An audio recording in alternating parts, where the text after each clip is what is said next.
Hello everyone, and a very warm welcome from me, Steve Lazarus, at Disasters in the Home Community on this Sunday the 3rd of November 2013.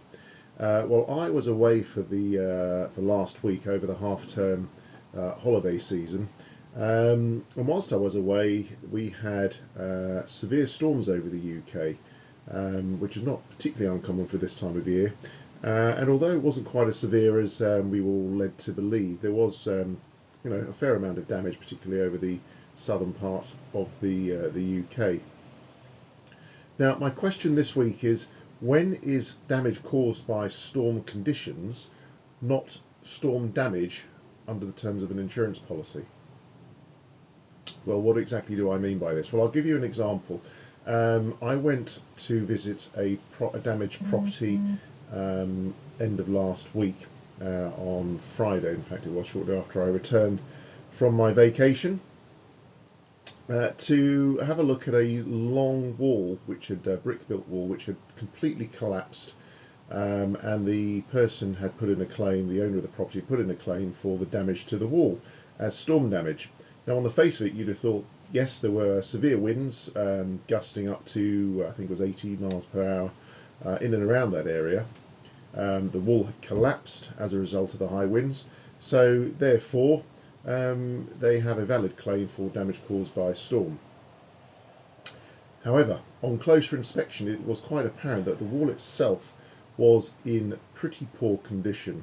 The brickwork was all crumbling, the pointing was all crumbling, in addition to which it was covered in a very heavy growth of ivy, which was weighing it down from the top. Further, there weren't any brick piers at 3 to 4 metre intervals to support the long wall, which was about 30 metres in length, the whole length of the wall.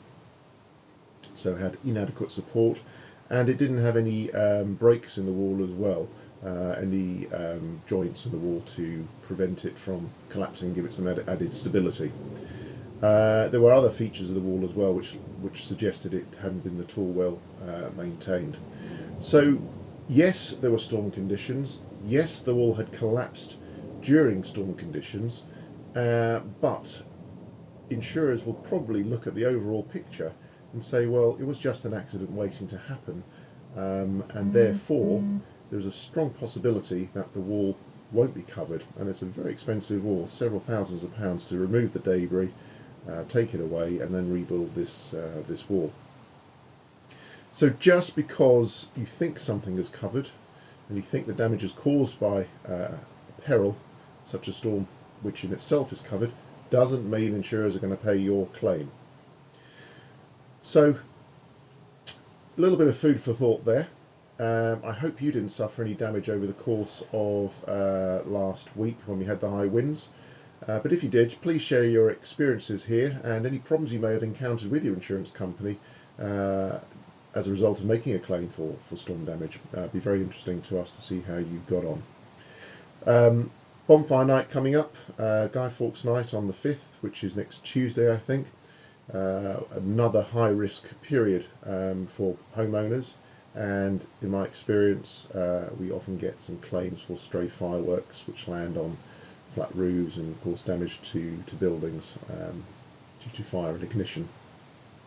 So take care, have a great time, and look forward to hearing from you again soon. Have a great week. That's from Steve Lazarus signing out. Take care. Bye bye.